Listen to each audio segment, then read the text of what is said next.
So imagine being a professor teaching university students, then you end up finding yourself in a nursery doing circle time with your PhD.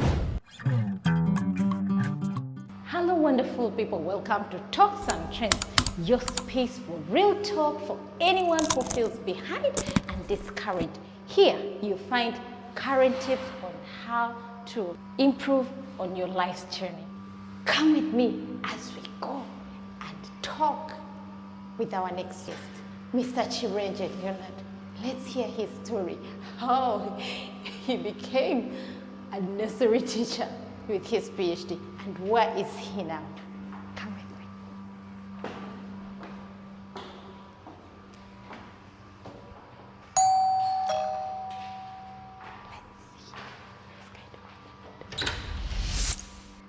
Hello. Hello, Mr. Chirenje. Welcome. Thank you for having us. Yeah, welcome. Please come in. Thank you. Hello, wonderful people. Welcome to Talks and Trends.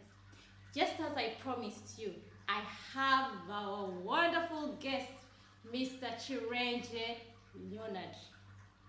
Mr. Chirenje, welcome to Talks and Trends. Thank you, Monica, and thank you for having me, our audience. Yes. I am Leonard Chirenje.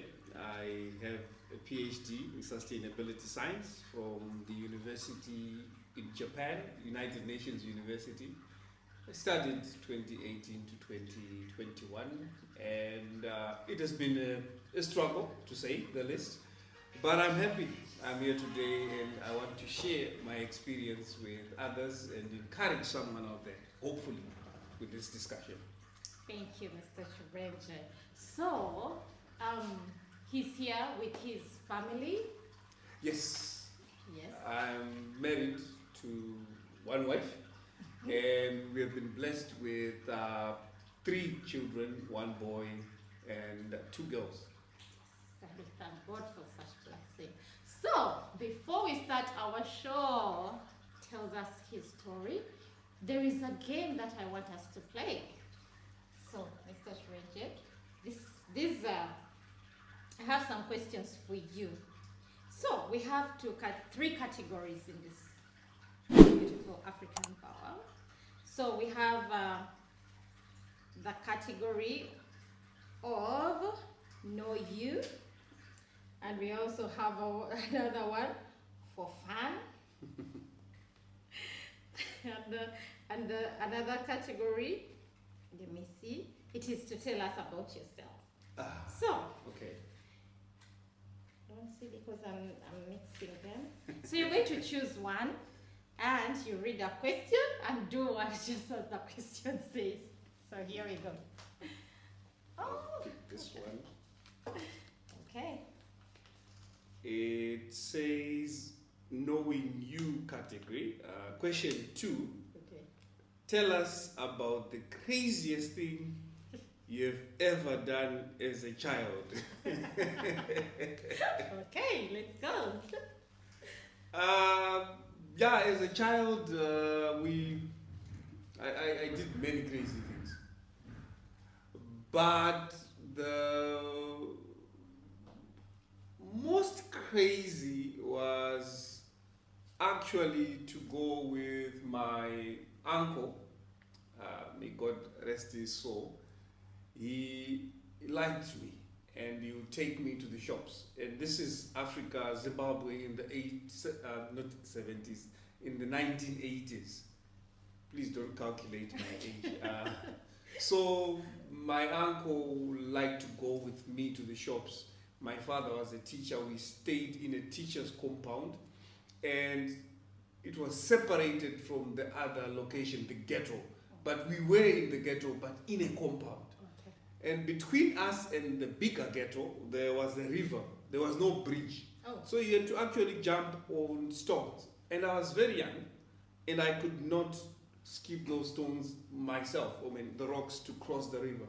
So my uncle would take me. He liked to play drums, and he drank alcohol. So he wanted to go with me because I guess I was fun. So we went to the shops, Then I decided I wanted to go back home. But I just forgot to tell him, apparently. And I knew the way home. Went straight home, couldn't reach the door. Decided, you know what, I can't wait. My mom, she had gone to do her chores. So I went straight to my dad. He was in class. He finds me at the door, knocking, happy.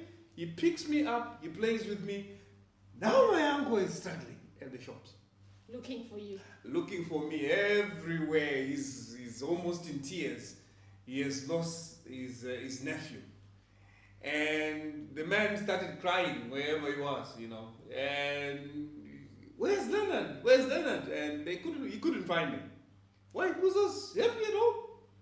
And my father is there. School ends at 3:30. This guy now disappears because he's busy looking for me everywhere. And at that time, there was also this, you know, people who would take kids to sacrifice for whatever. So the man was in tears, practically. He comes home. My dad, I don't know, for some reason, delayed coming from school. Finds my mom. They start crying together. The boy is sacrificed. And my father had a car. Then the car just comes in. I'm there with my father, happy and smiling. He bought me ice cream. Apparently, that's the story I was told. And this man wanted to beat me up, but he never went with me to the shops again. And this is the story he always told me whenever we met. And for me, that is the craziest thing that I have done as a child. I made an old man cry, and I don't know how I crossed the river, because when I looked at the place, the stones, there's no way a young person like me would have crossed, but I did. My father said I didn't get wet, I didn't walk into the river at all. I don't know what happened. So I sort of believe there are angels that look after kids, because there's no logical explanation of how I managed to cross that river. Went to my doors, realized there's no one, and went straight to my father at his classroom. Oh wow. Thank you so much for sharing that story. Oh, hope you have also enjoyed Mr. Chirenje's story. Okay, now Mr. Chirenje, I also have another question for you. So this question says, if I were meeting you for the first time, what would you tell me about yourself? I would tell you that I love my wife. Just to get that out of the way. Big ups to men who love their women. And that I fear God. I believe God, the God who created the heavens and the earth. And I love to serve Him. I'm not perfect at all. I mess a lot of things. But I believe life is a journey. Yes. And in the journey, you're going to have ups and downs. And that I try to enjoy each and every single day. But sometimes that is tough. So I smile some days, and sometimes I'm not smiling. I'm an ordinary person. Maybe that's the best way to describe myself. And you're a person who is full of life. You know, when you're in an environment and you start sharing your stories, there's so much to learn from you. And yeah, okay. So Elder Chirenje, this is he's a servant in God's church. That's why I end up calling him elder, because he's an elder. So you can excuse me for that. Okay, Mr. Chirenje. So you're in Zimbabwe. Yes. You study. Yeah. And there you are with did you have your PhD from Zimbabwe? No. Okay. So tell us about your journey. How was it in Zimbabwe? How was it growing up and all that? Growing up in Zimbabwe was actually good. I really enjoyed my childhood. But things took a turn for the worst after 2000. So for a good 20 years, we were enjoying Zimbabwe. The economy was good. Things were moving well. Then what happened, and then we started having a downturn from the 2000s. That's when Zimbabwe became bad. I used to laugh. I've got a friend from Tanzania. We met when I was doing masters. I used to tell him Africa came to Zimbabwe around 2000. Before then, we were like England. Things were nice. Then, after 2000, things took a turn.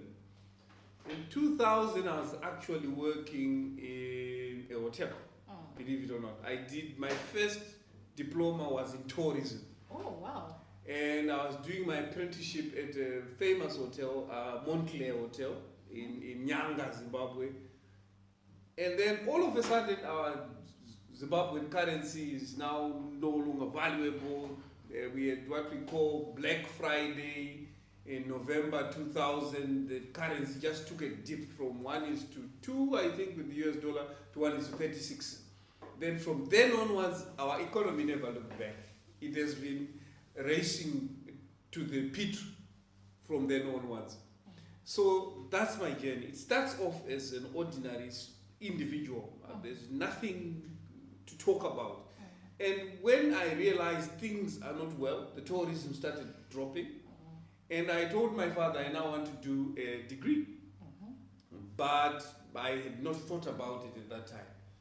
And it took me over about 2000 to 2003.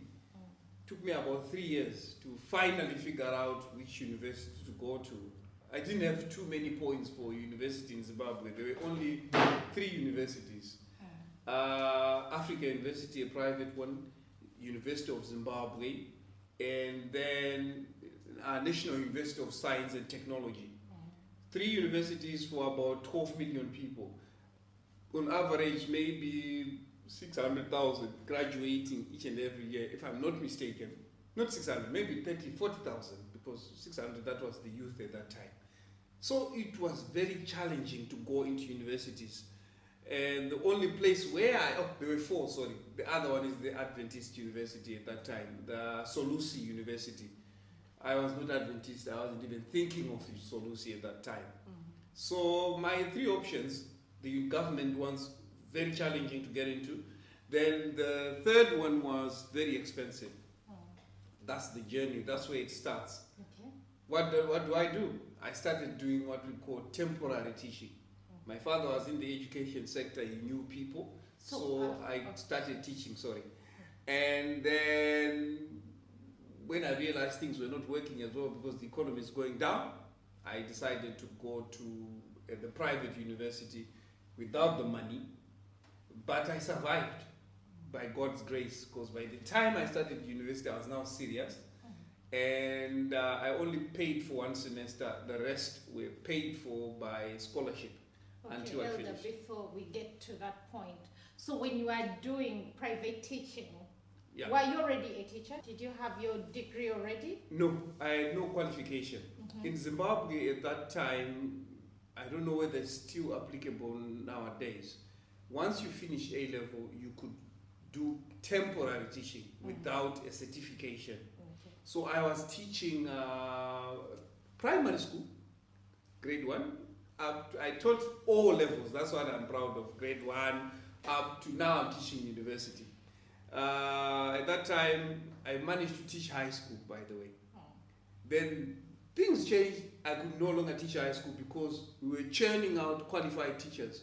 So we stopped teaching high school if you didn't have either, if you were not enrolled in university or if you didn't have a degree, you could no longer teach high school. Secondary school, it was cut off. So I started doing temporary teaching for primary school.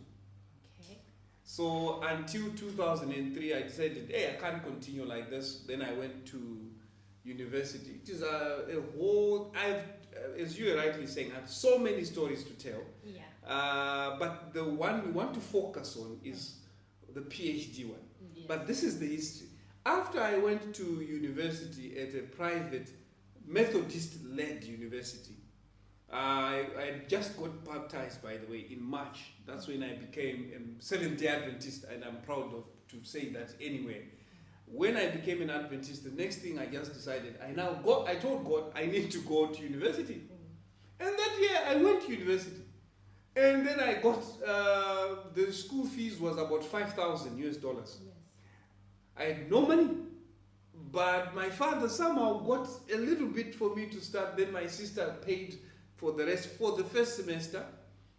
And I can tell you, that's the only amount they paid. Oh, wow. From second semester onwards, the university itself was giving me scholarships for good academic performance and also assisting people who could not afford. Okay, just to take it back a little bit. So, what you're trying to say is you went to the university Yeah. without any plans of, okay, without money, like you didn't have the tuition, but you said, let me go there and God will provide. Yeah. Or I'll figure it out from there. Not I'll figure it out. I actually said it's my time to go. I at that time I had just been converted into the SDA. Yeah. And I was burning with faith. But I believed, I actually had a phrase which I wrote. I wish, I pray, I get. That was my motto. I Could you wish, repeat it again? I pray, I get. I wish, I pray, I get. And that was it. So, okay, there is someone out there. Let us just focus on this point for just 1 second. There is someone who is out there, who is in this kind of a situation. Yeah. It might not be about tuition. It might be something else. Yeah. And they're just stuck there. And this is the right time for them to get something to push them up, to push them further, or like to take the first step. So for you, your step was you had got a new faith. Yeah. So you had faith in God, Yeah. and you said, with this faith, I have this phrase, I wish, I pray, and I get. and Yeah. you got it. Not just that. I got a lot of things. Thank you. So don't give up. Don't give up. There's so much to learn. Continue watching. Don't scroll. Let's go. Continue, Elder. So now I am at a university which is non-Adventist. Yes. And there, you see, here's another story that we might have to talk about another time. Yes. This is a Methodist-led institution. It's a Methodist institution for all intents and purposes. But they allowed us to fellowship. We were actually, we were a small group which they could ignore, but they said, we want you to have time to worship. And they asked us to choose a time. And we chose Sabbath, Friday sunset. And we were given that slot. And for some funny reason, Adventists who were at the university did not want to be associated with us. But those of us who were there and were, like me, I was burning at that time, that we cannot stop, preaching this word, because I believed, and up to now I still believe, that we should share the faith. So we would meet 2 or 3 of us in a chapel, which could accommodate 200. The chaplain did not have a problem that only 3 people were occupying, yet there were other bigger groups. They allowed us. And that helped me grow in faith, that we had to call other Adventists to the fold. And so, within a year of getting there, I became vice president of the fellowship. Of course I should be, because we were only 3 or 4 or something.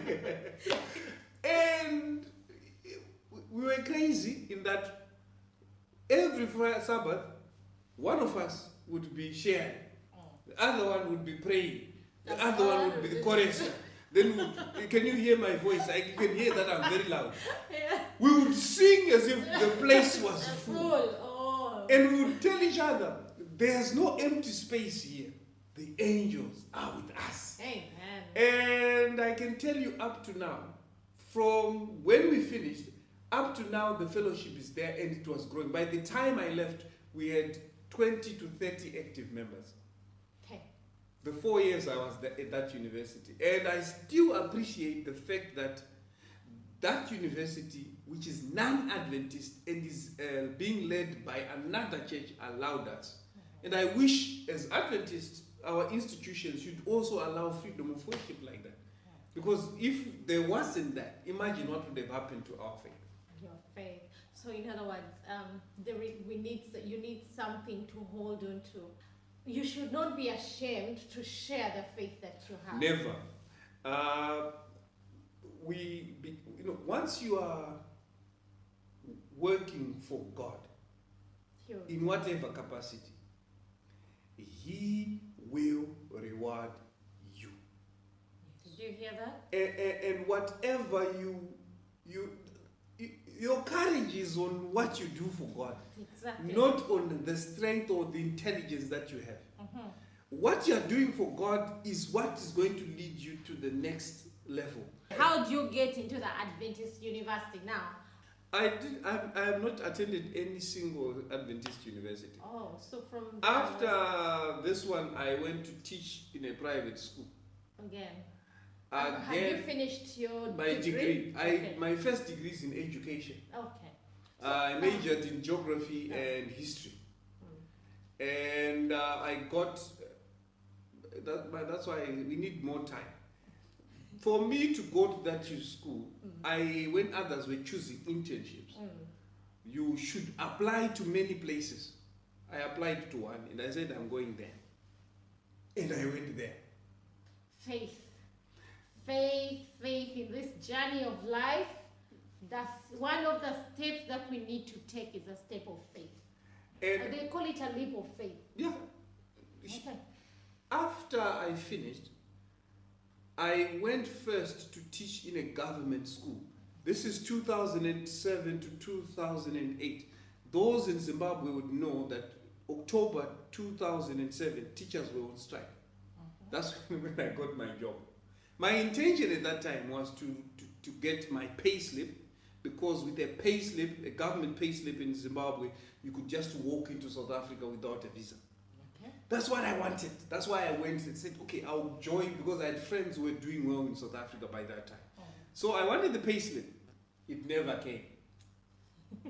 So when people striked, I couldn't go and teach. I stayed at home. When I was at home, there was a challenge with electricity. The phones that we use, I didn't have a cell phone. We used the local phone, the landline. Our landline used electricity. And we had power cuts all the days. But for that particular day, there was electricity. And the headmaster of the school which I had gone to for internship called and said, do you still want a job? They said yes. Then he said, okay, come for an interview on Monday. So now I was, government has to forgive me. I missed work, but the people were strike. Then I went for the interview. Then he said, it was not an interview. He just said, okay, I'm not going to waste your time. You've got a job. So how much do you want? I didn't know how to negotiate at that time. So I just asked for a little money and whatever. I said, okay, I'll give you more, because I had asked for too little. So that's another thing. You have to know your value. Yeah, you have to know your values. So I worked there for 1.5 years. And then a lady who I was helping, by the way, she had a husband, because Zimbabwe was bad, the husband was now working in Botswana. She would go there for holiday. Then she needed someone to take care of a very nice house. And I offered to do it for free. And when I was doing that, that's when she told me, you know what, teaching is good for you as a young man, but you won't go far. You have to advance. Ha! I was saying, what is happening? Just after she said that to me, my sister sent me some links for scholarships. I ignored the first one, I think. Then the second batch, the Spirit told me, pick something from this one. Then I looked at everything. Then I realized, okay, the one I wanted, I said, the rest I qualify, but I want this one. I applied and I got it. Then I went for my master's in Belgium, in Europe. So I did my master's in Belgium after working for 1.5 years as a teacher, high school teacher. Zimbabwe. Yes, but from Zimbabwe, I went to Belgium. Okay. So this was my first ever flight, paid for. I didn't pay. From my undergrad, I only paid 1 semester. From my undergrad to PhD, I did not pay a single cent. My living expenses, my traveling, my school fees, it was all scholarship. That's where now we're at masters. We are not talking about masters today. After masters, I finished. I did a degree in human ecology. Now I'm moving from, yes, in Belgium. I moved away from pure, let's call it arts, but then I went into science. Human ecology is a lot of science, water testing, understanding a lot of sciences, things like that, GIS and all these things. Now I've been moved from arts to science. I come back to Zimbabwe, I'm fired from my job because So, Elder, let's take a short break there. Yeah. So, just as you said, it's your sister who sent you the Links. link, Yeah, and she advised you to apply for the masters, Yeah. your masters, yeah, and you took that advice and you applied. yes, You ended up going to Belgium, accomplishing your master's degree and Yeah. also another degree. yeah, So, what I want our viewers to also note is that when an opportunity comes, Yeah. don't overlook that opportunity, because you never know. It could be the opportunity that is going to change your life forever, yes, it or is. even to add a step on your life. Yeah, Okay, let's continue. Now you're going back to Zimbabwe yeah, after your master's and your degree. yes. In Belgium, I could have stayed because I had already got another master's to study management. But now I would need to pay after this one. And my philosophy, I should not pay for education after my first degree. So I went back home. And now I don't have a job. I actually did some consultancy. When people hear the word consultants, they think of big money. It's only big when you are doing big consultancy. This one has, very small money just to get you past the day. And one other thing I'm learning from your story is you never settled down. No, When you finished your high school, you went and started teaching, doing tutoring. something, yes. You went and then you went to the hotels, you also did Yes. that and worked. When you finished when you went to university to do your degree, still you are doing something. At least Yeah. now you're in the ministry. Yeah, Now you're back, still you're doing consultation. yeah. Not earning a lot of money, but at least you're not seated. There is something that is going on. I could not sit. And remember, I was coming from Europe. Imagine you go back to Uganda right now. You go back with nothing. People are like, this one went 2 years. But what did you say in Europe and work? Because so many people dream of going to Europe and work. I wanted to get married. To be honest, I wanted to get married to a Zimbabwean. Okay. And I felt I had to go back home at that time. Plus, the language barrier. I never took time to learn. If you go to a country, I advise people, learn the language. Especially these European, if you go to France, learn French. German. I didn't think that I needed, because Zimbabwe at that time, the economy had changed. We were now up to now. We started using US dollar in 2008. So going back to see him, like, it'll be okay, with US dollars. Hey, it wasn't okay. I didn't get my job. Okay.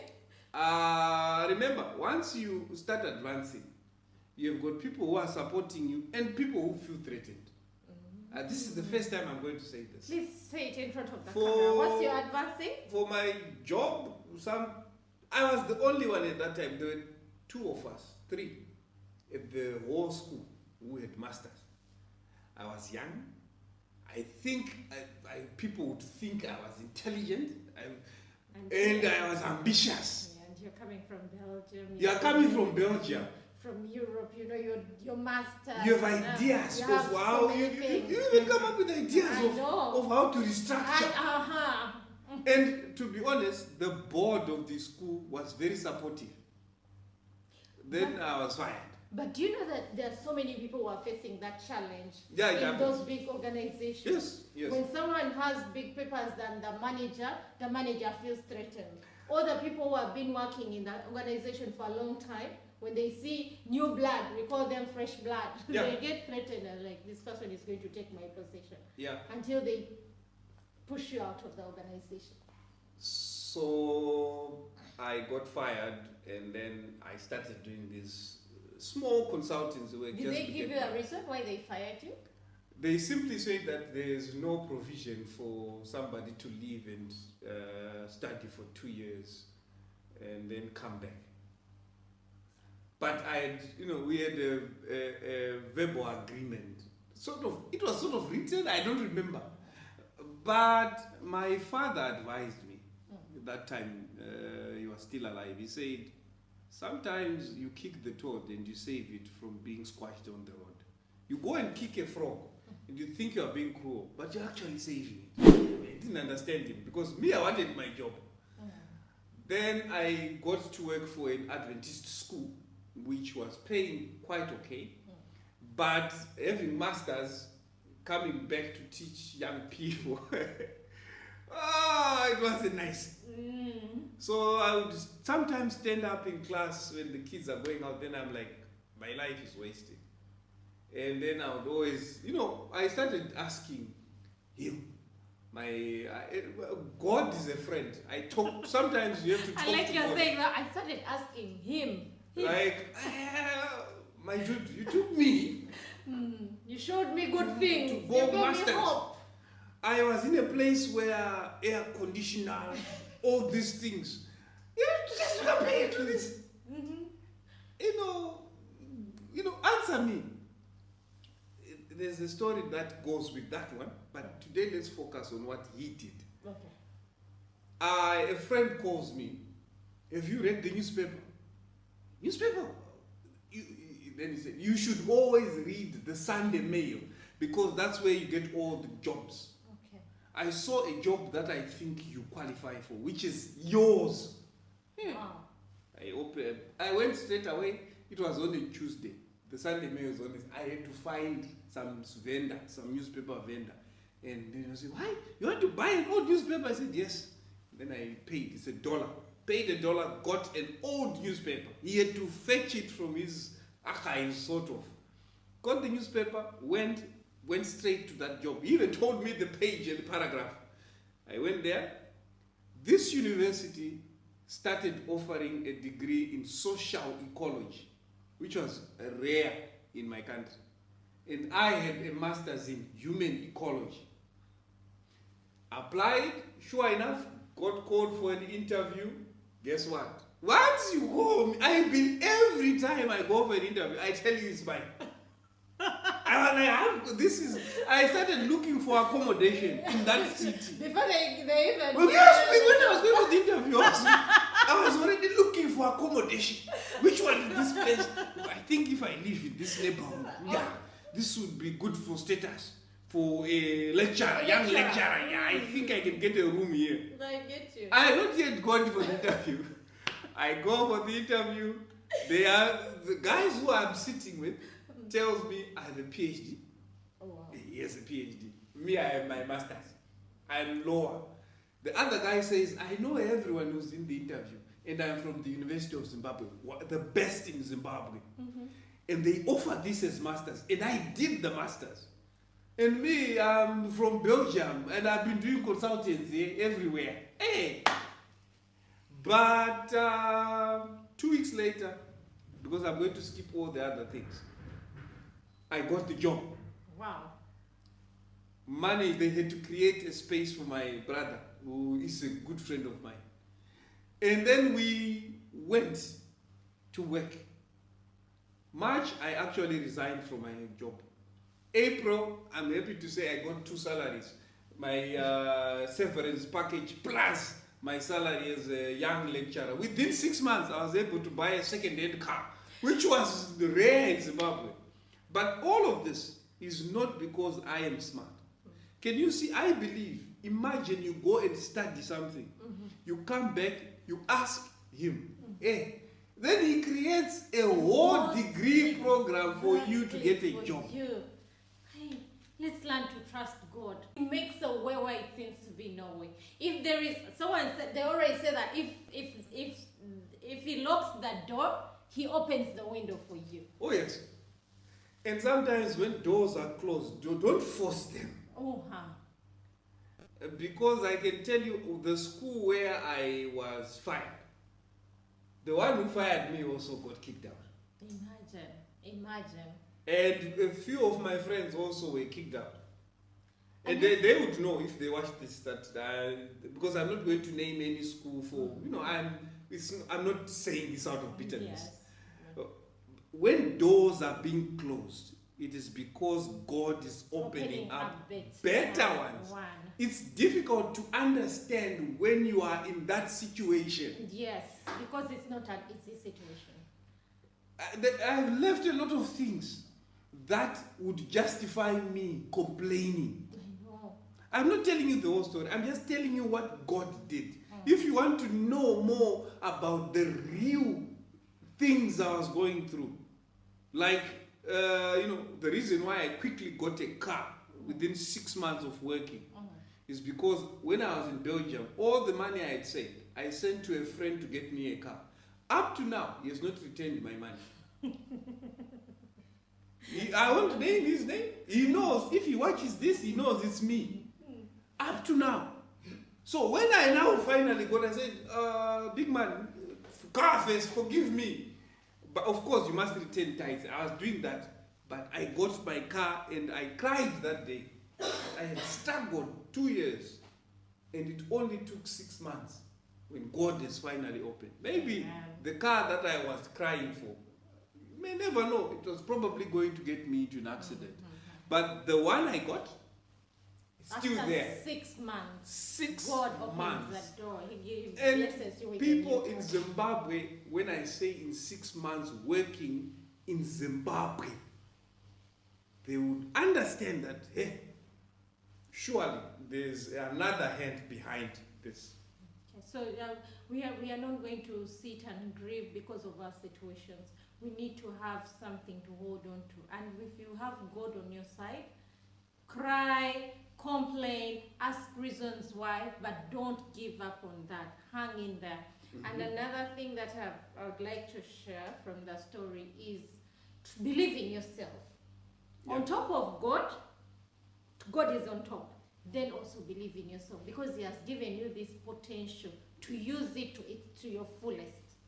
You cannot believe in yourself if you don't believe in God. Exactly. It's either if you believe in God.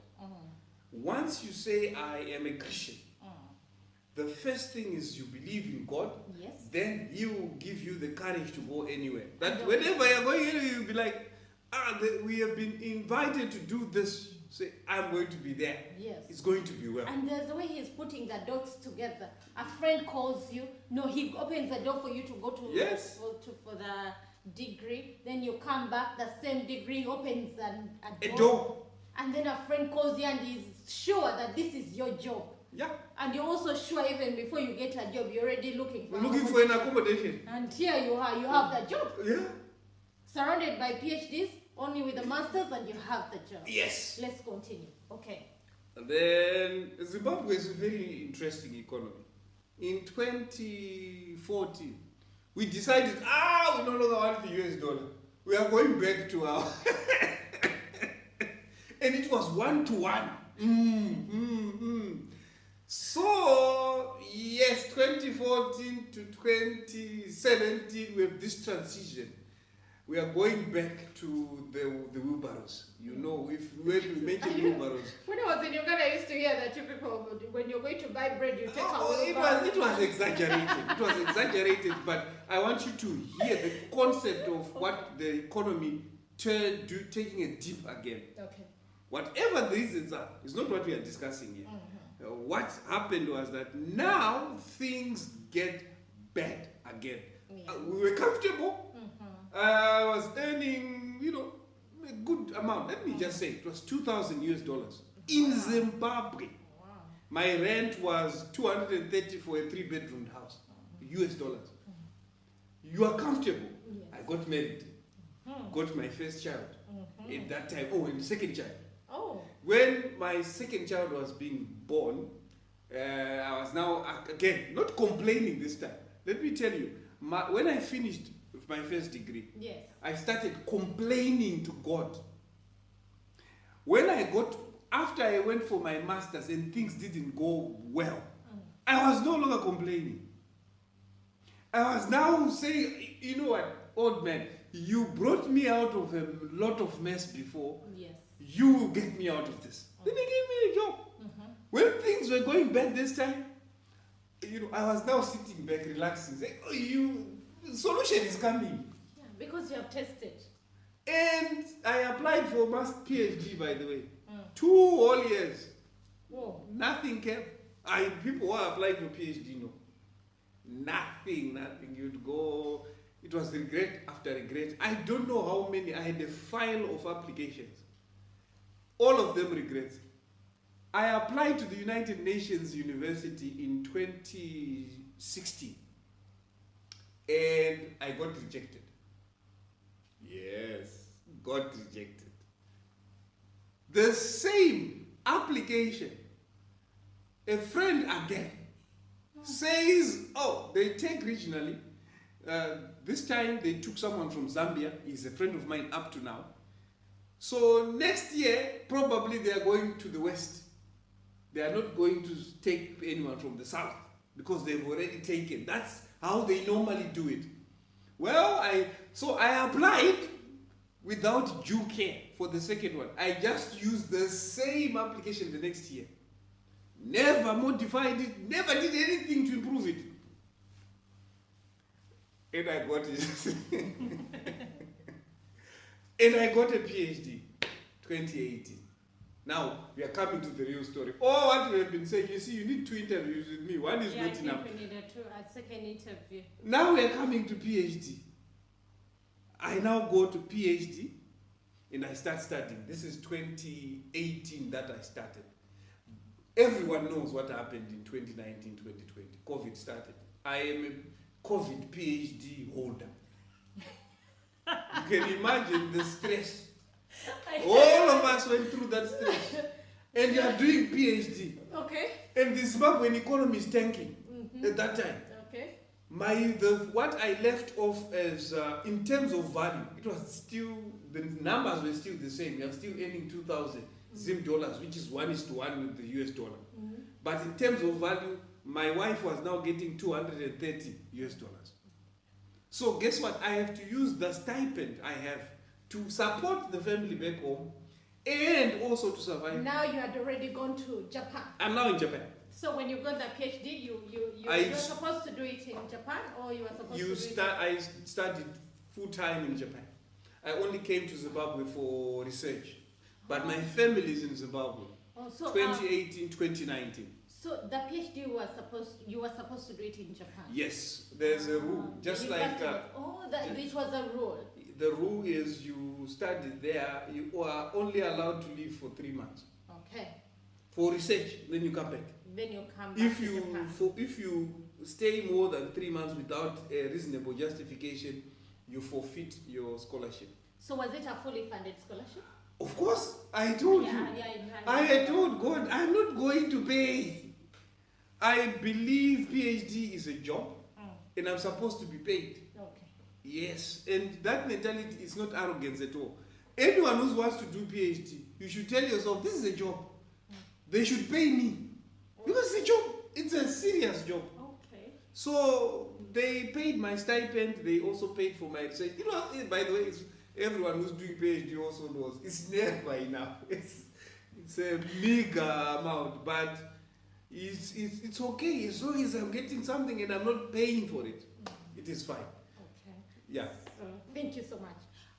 Our next show, we are going to start from Japan, because now we have walked from Zimbabwe. Now we are in Japan. Yes. Okay. Thank you so much, Mr. Shreje. You're Thank you welcome. so much.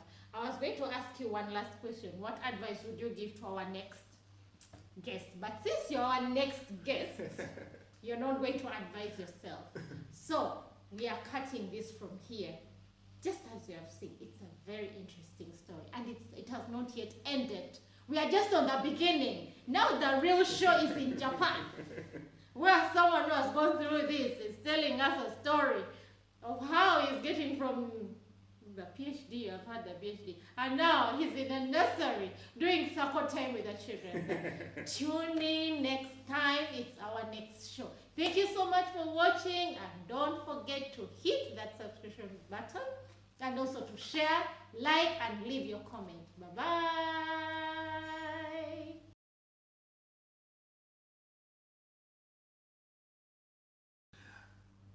Let me share another story with them. We haven't even gone to the one we came here for. Mr. Shirenje, can we stay in the line?